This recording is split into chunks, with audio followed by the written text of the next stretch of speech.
Bonjour, vous êtes sur Poker Instinct. Je suis Boris Leharcy. Ce clip est le troisième clip de mes livres Poker Instinct sur les bases du poker moderne et les stratégies avancées. Nous allons voir un point très important qui est le point sur la position au poker.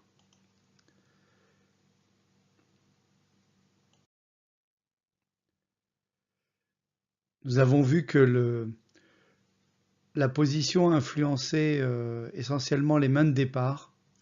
Et donc, il est très important pour savoir quelles mains utiliser, quelles sont les mains qui sont efficaces et à quelle position.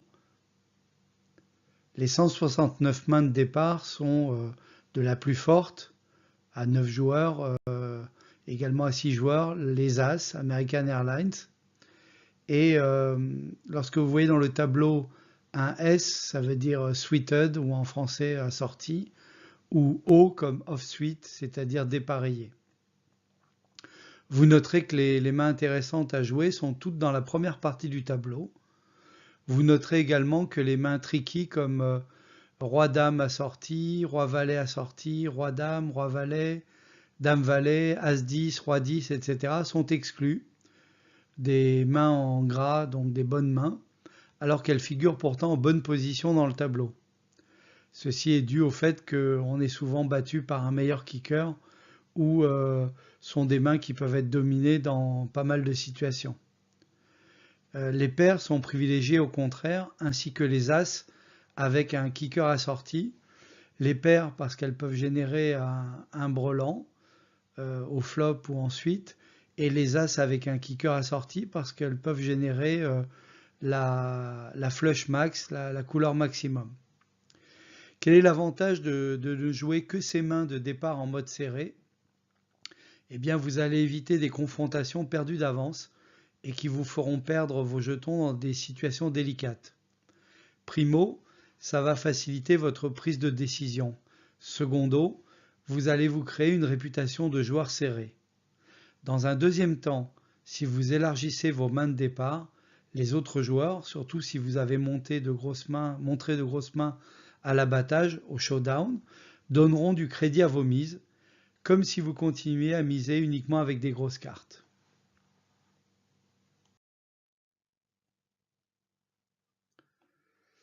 La deuxième question, une fois que l'on a résolu le fait de savoir si on allait rentrer dans le coup ou pas, c'est de savoir combien miser. La mise que l'on va faire va être directement liée à la situation, aux adversaires et aux cartes. Donc on a déjà vu que ça dépendait de la main initiale, mais ça dépend également des actions qui ont lieu avant cette prise de décision de rentrer dans le coup, et également des joueurs qui restent à parler après. Donc vous avez décidé par rapport à ces paramètres de rentrer dans le coup, et la question est maintenant combien dois-je miser? La réponse normale est de toujours faire un raise, c'est-à-dire de faire une relance, de ne pas rentrer en limpant, c'est-à-dire en payant juste la grosse blinde. Et donc cette relance va être faite avec essentiellement des premiums. 3 fois la grosse blinde est typique en tournoi et 5 fois la grosse blinde est typique en cash game. Et vous pouvez également, s'il y a plusieurs limpers, essayer de limper vous aussi, c'est-à-dire de rentrer juste en payant la grosse blinde en fin de parole, de manière à pouvoir jouer des mains notamment spéculatives. Notez que dans le cas présent, nous sommes en train de jouer contre des sardines et donc nous essayons d'éviter des erreurs de base. Au fur et à mesure de l'amélioration de notre jeu, nous allons affiner les mises, commencer à les panacher en fonction d'autres facteurs pour compliquer l'analyse des opposants. Si on ouvre toujours de la même manière avec les mêmes cartes, on va devenir prévisible, donc exploitable. N'oubliez pas que le poker est un jeu basé sur l'incertitude que l'on fait peser sur les cartes que l'on possède. Et donc, si les opposants sont capables de lire dans notre jeu comme si les cartes étaient sur la table face-up, c'est-à-dire euh, ouvertes, visibles, on va être extrêmement exploitable. Mais à ce niveau qui correspond essentiellement à des free rolls, donc à des tournois gratuits ou à des tournois en micro-limite ou des cash games en micro-limite, c'est-à-dire des tournois avec des parties jusqu'à 1 euro ou des cash games à 1, 2 centimes ou 2, 5 centimes. Pas la peine de faire compliqué. Avec un choix serré de main de départ et des mises adaptées simples à calculer, suffira à dominer le jeu contre ce type de joueur. Alors pourquoi miser 3 bébés, 3 grosses blindes avec une range, c'est-à-dire un éventail de mains cohérentes, par exemple toutes les paires ou tous les premiums. Réfléchissons. Il y a 1,5 bébé en jeu au moment où personne n'a encore misé, une grosse blinde de la part de la grosse blinde et une demi-grosse blinde de la part de la petite blinde. Pour tout joueur qui veut payer une mise de 3 bébés, il lui en coûtera aussi 3 bébés. Il faut que vous réfléchissiez au pré-flop avant que le flop ne soit posé sur la table. Il faudra que vous réfléchissiez en nombre de bébés et non pas en montant misé. Donc les mises se mesureront en nombre de grosses blindes. Quelqu'un qui veut rentrer dans un pot dans lequel vous avez misé 3 bébés devra donc dépenser 3 bébés à son tour pour espérer en gagner 7,5 en tout. Les 3 que vous aurez misés, les 3 que lui aura misés et 1,5 bébé qui était en jeu dû aux blindes. S'il y a un seul opposant et que les blindes se couchent, il faut qu'il gagne, pour que la mise soit valable, au moins 40% du temps, c'est-à-dire 3 divisé par 7,5. Or, avec les premiums, nous sommes devant 80% du temps, puisque nous ne jouons que moins de 20% des meilleures mains. En résumé, c'est une erreur pour un opposant de payer une relance de notre part, sauf si lui-même a un range serré, un éventail de mains serré, c'est-à-dire des premiums.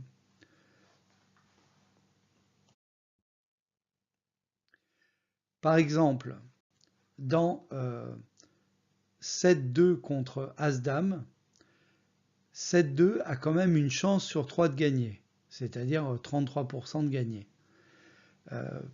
Si vous restreignez donc votre éventail de mains, vous allez gagner la plupart du temps, mais pas tout le temps. Vous n'êtes pas à l'abri, bien entendu, qu'un joueur suive avec 7 et 2.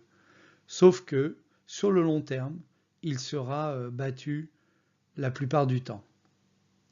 Il faut donc que vous restreigniez votre éventail de mains en moyenne à 20-25%, le cinquième, le quart des meilleures mains de départ. Vous serez souvent devant, sauf avec certains Broadway, comme Roi X ou Dame X, qui sont souvent dominés par un meilleur kicker. Notre mise de 3 bébés est donc justifiée de deux manières. Soit on fait coucher tout le monde et on a gagné 1,5 bébé en misant 3 bébés, sans abattage, soit on a un opposant qui est derrière la plupart du temps, que l'on pourra exploiter après le flop. Cet opposant aura besoin entre guillemets de chance pour nous battre quelquefois, mais à la longue nous serons gagnants avec cette stratégie. Quel est l'intérêt de limper avec d'autres types de range, d'autres types d'éventail de mains? Par exemple, les playables ou les broadways ou les paires. Eh bien, par exemple, avec ces ranges jouables ou spéculatives, on veut voir un flop en espérant un tirage intéressant. Les deux tirages les plus intéressants sont le tirage couleur, le tirage flush, et le tirage quinte. Ou alors, on joue à l'inverse des autres, en entrant avec des petites cartes, par exemple des connecteurs, comme 7-6, 8-6, parce que sur un flop As 8-6, on risque d'avoir deux paires contre quelqu'un qui sera rentré avec une grosse carte, par exemple un As, et on peut lui enlever tout son stack, puisque on a deux paires contre une paire d'As maximum. Évidemment, si l'adversaire a As-8 ou As-6, ça sera un peu moins bien. Il va donc falloir savoir folder si quelqu'un relance fort après le flop, et surtout si le flop ne donne rien ou connecte peu avec notre main, c'est-à-dire une deuxième ou une troisième paire. On pourra même folder pré-flop suite à une énorme relance d'un des adversaires en fin de parole, x5, x6, parce que on risque d'être très dominé après le flop, même si on est en bonne position. Je sais que folder après avoir limpé est considéré comme faible par de nombreux joueurs, mais n'oubliez pas que nous devons nous adapter à nos adversaires, et contre des sardines, un joueur qui relance fort pré-flop ne bluffe quasiment jamais. Les sardines ne bluffent quasiment jamais, elles misent fort quand elles ont un jeu fort, et elles misent faiblement ou elles check quand elles ont un jeu faible, qui n'a pas beaucoup connecté avec le board, avec ce qui est affiché, avec les cartes communes. Aussi, on est probablement contre un monstre, c'est-à-dire une top pair, voire une over pair, c'est-à-dire une paire au-dessus des cartes du flop. Notez également que, supposons que vous ne rentriez pas dans le coup, ce qui va se produire désormais de 75 à 80% du temps, c'est-à-dire la plupart du temps, que faire de ce temps mort? Eh bien, je vous suggère de mémoriser les mises de chacun en nombre de bébés, en nombre de grosses blindes. Si vous avez la possibilité de voir un showdown, c'est encore mieux. Mémorisez les cartes montrées avec la séquence de mise. Par exemple, il a montré Roi-Dame à la river. Il avait misé 3 bébés pré-flop, misé la moitié du pot au flop, qui était Dame XX, checké à la turn, c'est-à-dire qu'il n'a pas misé, et payé un tiers de pot de l'adversaire à la turn, puis misé un pot entier à la river. Il a donc misé avec au final une paire max, floppé, plusieurs barrels. Je mémorise cela pour le piéger au moment où j'ai deux paires ou un brelan contre lui. Il va payer sa paire max 2 ou 3 fois jusqu'à la river. Mémorisez vos propres cartes et vérifiez que vous avez bien fait de rester hors du coup ou pas par rapport au déroulement du coup. Cette phase d'attention quand vous ne jouez pas va vous aider à vous concentrer tout le long de la partie et aussi de mieux profiler vos adversaires. Il est rare qu'un joueur de ce niveau varie ses mises ou sa façon de jouer, ses lignes de jeu. Aussi, ces informations vous seront précieuses lors d'une décision à prendre plus tard vis-à-vis de ce joueur. Notez que l'on compte post-flop aussi bien en bébé, comme on comptait pré-flop, en grosse blinde, mais aussi on compte en pourcentage du pot. On dit qu'aux mises au flop 2 tiers du pot, ce qui équivaut dans notre cas à 4 bébés, ce qui revient au même. Si deux joueurs ont mis chacun 3 bébés plus 1,5 bébés des blindes, les 2 tiers de 7,5 équivalent à environ 4 bébés. Prenez la manière de comptage qui vous est la plus commode, mais ne tenez pas compte du montant en jetons, car il ne représente rien sans le rapprocher à la valeur des blindes à ce moment de la partie. En cash game, la valeur du pot en jetons est fondamentale puisqu'elle représente exactement l'argent qui est engagé dans le coup, et les blindes, elles, ne vont pas bouger durant toute la partie. Tous les noms entre crochets sont expliqués dans un dictionnaire Franglopoc à la fin de chaque volume de Poker Instinct de mes livres Poker Instinct. Pour vous aider à mémoriser les cartes, faites des associations comme Ladies pour les dames, Crabs pour les 3, American Airlines pour la paire d'As, etc. À la fin de chaque volume également de Poker Instinct, vous trouverez une aide sous forme de mnémonique pour mémoriser la plupart des cartes. Nous allons maintenant jouer au Shifumi. Vous connaissez tous le jeu pierre, feuille, ciseaux. En japonais, il s'appelle le Shifumi, il nous vient de là-bas. Et en américain, on l'appelle aussi le Rochambeau. À vous de jouer. Vous dites quoi? Pierre? C'est à moi. Je dis feuille. La feuille enrobe la pierre, j'ai gagné. On rejoue? À vous. Ciseaux? À moi. Pierre. La pierre casse les ciseaux, j'ai encore gagné. Mais ce n'est pas juste, dans le jeu du Shifumi original, il faut le dire en même temps. C'est vrai pour le jeu original, mais au poker, on joue une variante asynchrone, c'est-à-dire que chacun parle à son tour dans l'ordre des aiguilles d'une montre. Aussi, le dernier qui parle a un avantage énorme puisqu'il a entendu tout le monde parler avant. Les premiers qui parlent ne savent pas encore ce que les autres vont dire, leur décision est donc basée sur beaucoup moins d'informations sur les personnes qui vont parler en fin de parole. Jouons maintenant au poker avec le même principe du Shifumi. Au poker, la position est représentée par les ciseaux. Les cartes sont la feuille et les jetons sont la pierre. Pour mémoriser, la position bat les cartes car les ciseaux coupent la feuille. C'est-à-dire que si vous misez en position, vous allez peut-être faire folder quelqu'un qui avait misé avant par une relance.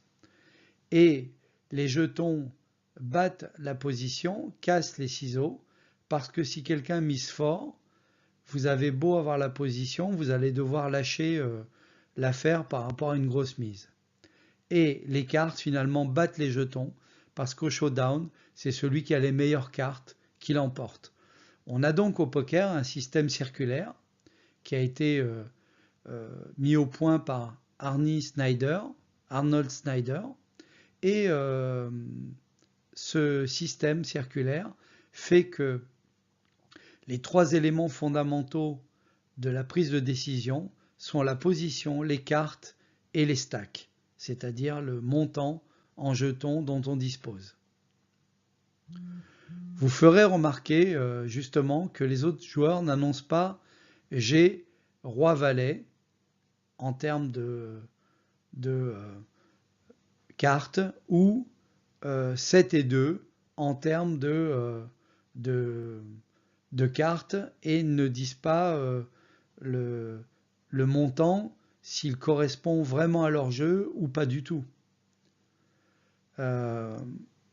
Donc on a une incertitude qui ne lie pas forcément le montant que l'on mise à la force des cartes.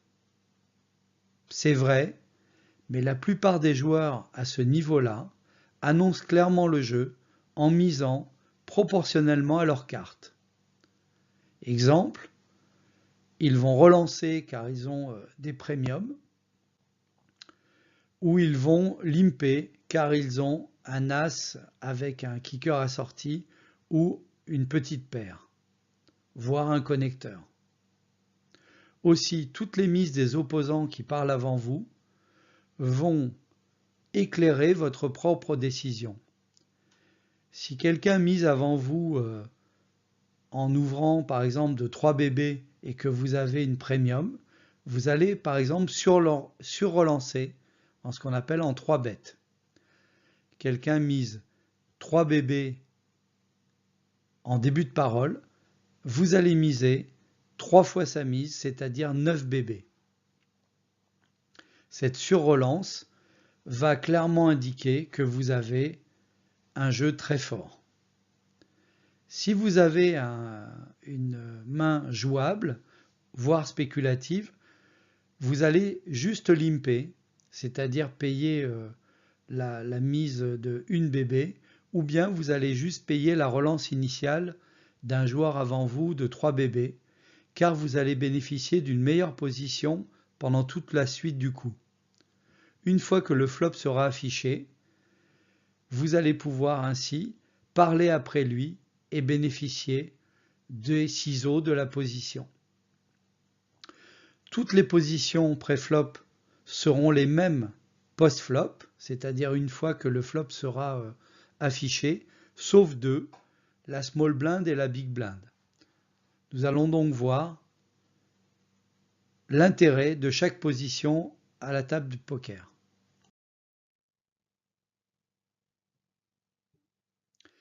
Pour ça, nous allons examiner la situation suivante. Il y a 9 joueurs et vous êtes en position UTG. C'est la position qu'on appelle under the gun, c'est-à-dire sous le revolver ou sous le feu de l'ennemi, c'est-à-dire la première personne à parler pré-flop, puisque vous êtes à gauche, immédiatement à gauche de la grosse blinde. On appelle ainsi cette position car vous avez en quelque sorte un pistolet sur la tempe.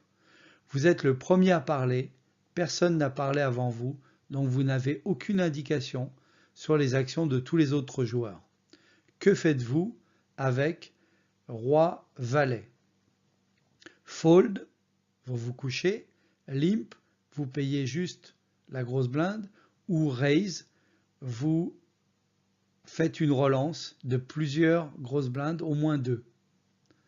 La réponse est fold, car vous n'êtes pas une sardine et vous ne savez pas ce que les autres joueurs vont faire après vous avec une main tricky, une main qui pourrait être dominée par roi-dame, as avec un petit kicker, etc.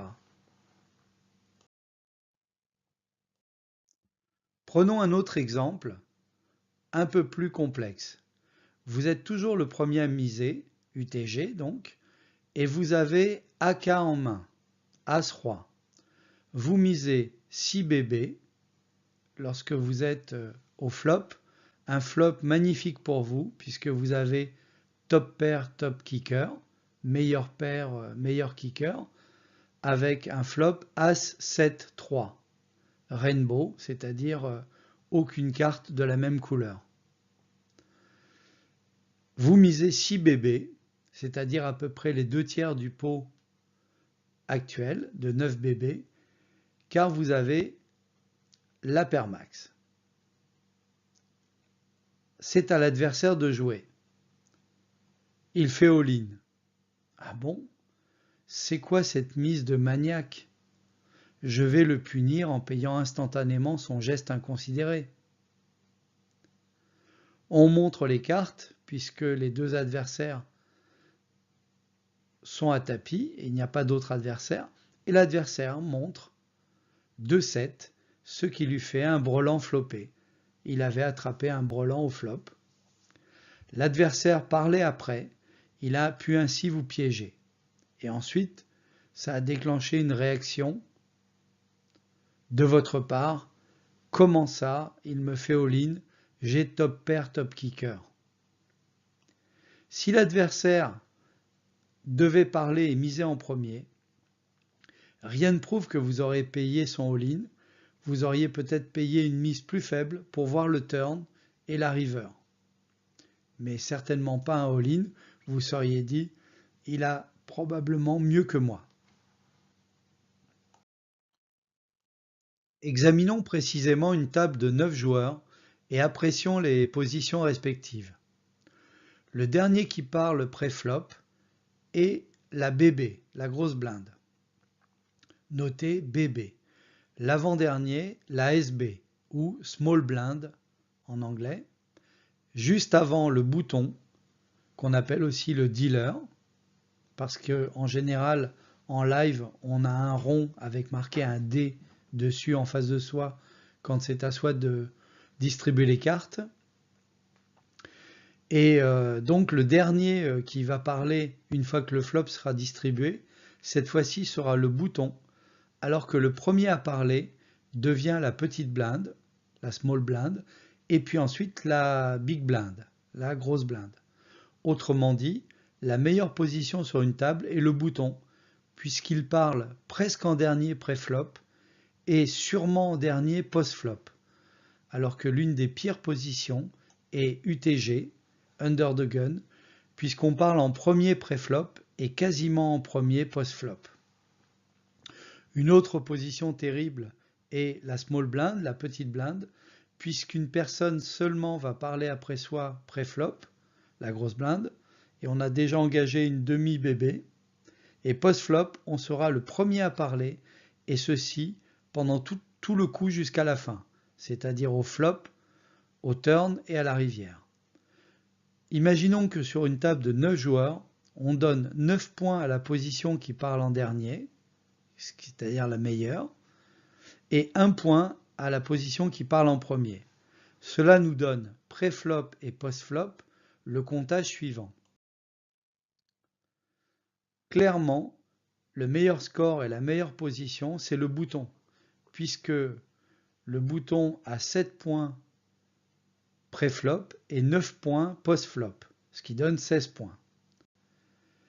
On pourrait aggraver le score, puisque le bouton va être dernier de parole pendant 3 streets, pendant 3 mises post-flop, à la fois au flop, au turn et à la river, et il sera uniquement après à parler avant la petite blinde et la grosse blinde lorsqu'il sera pré-flop.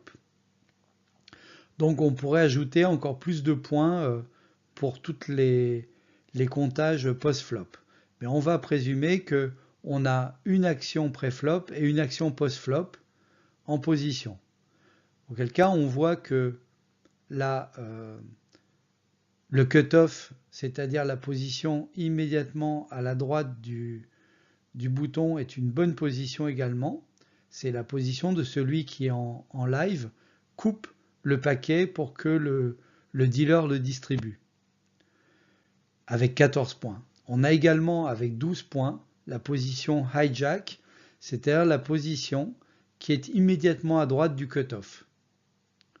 Ensuite, on a les positions de grosse blinde et middle 2 avec 11 points et 10 points, puis la middle position, la position intermédiaire numéro 1, et les pires positions sont la petite blinde, qui est pas mal pré-flop puisqu'elle parle en avant-dernière position, mais qui évidemment est catastrophique post-flop puisqu'elle va parler tout le temps en premier, quels que soient les joueurs. Et puis les deux positions under the gun et under the gun plus 1, avec respectivement 6 et 4 points, qui sont les pires positions cumulées de toute la table.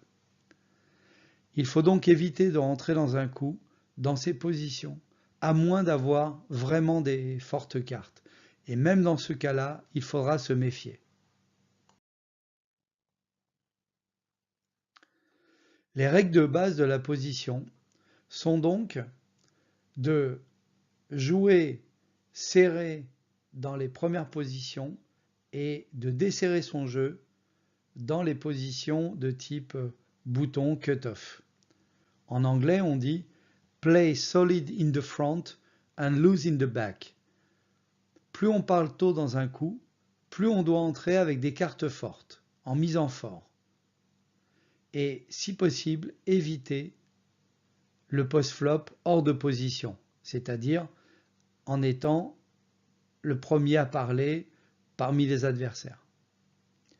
Plus on rentre tard dans un coup, c'est-à-dire les positions de cut-off ou de bouton, plus on peut se contenter de limper ou de payer une relance pour voir un flop et éventuellement profiter d'une bonne position post-flop. Lorsqu'on est au bouton, on peut rentrer dans le coup avec beaucoup plus de mains, y compris d'ajouter dans son éventail des borderline ou des tricky, car on parlera en dernier toute la suite du coup. L'avantage de ces positions de fin de parole, c'est évidemment de miser pour faire coucher l'adversaire. Lorsqu'on est dans la situation des blindes ou en situation UTG, under the gun, on doit plutôt tenter de gagner le coup pré-flop, car après on sera constamment en début de parole. Depuis ces positions, il vaut donc mieux relancer ou carrément se coucher plutôt que de simplement payer. Comme exercice, rejouer ou jouer quelques free roll ou quelques sit and go en intégrant cette notion de position. Lorsque vous ne jouez pas, notez le comportement des autres joueurs vis-à-vis de la position. Est-ce qu'ils sont position aware, c'est-à-dire qu'ils jouent différemment UTG ou au bouton, ou bien si vous voyez des limpers UTG ou des folds au bouton, notez-le. Notez également les joueurs qui jouent des coups post-flop constamment en bonne position. En général, ce sont des bons joueurs, ou bien ceux qui jouent beaucoup de coups post-flop en étant les premiers à parler. Une sardine rentre dans beaucoup de coups sans tenir compte de sa position. L'exercice ultime pour bien intégrer la notion de position, c'est de faire des coups à l'aveugle. Lorsque vous êtes au bouton ou au cut-off et que personne n'a relancé avant vous, relancez 3 bébés sans regarder vos cartes. Si vous avez plusieurs limpers, contentez-vous de limper au bouton ou au cut-off pour voir le flop. Et si vous êtes sur un online, sur un écran, masquez le bas de votre écran pour ne pas voir vos cartes. Ne regardez vos cartes qu'au flop. Le but de cet exercice, c'est de vous faire comprendre que les cartes ne sont qu'une composante du jeu. La position est une composante fondamentale dans le poker moderne. Voilà, c'est terminé pour cette 3e vidéo. Vous pouvez avoir des articles sur Poker Instinct sur Centerblog, également suivre des streamings sur Twitch sur le canal Le NetWiz et acheter mes livres sur lulu.com ou sur Amazon en recherchant Poker Instinct, et enfin avoir accès à mes e-books sur YouScribe Poker Instinct. À bientôt!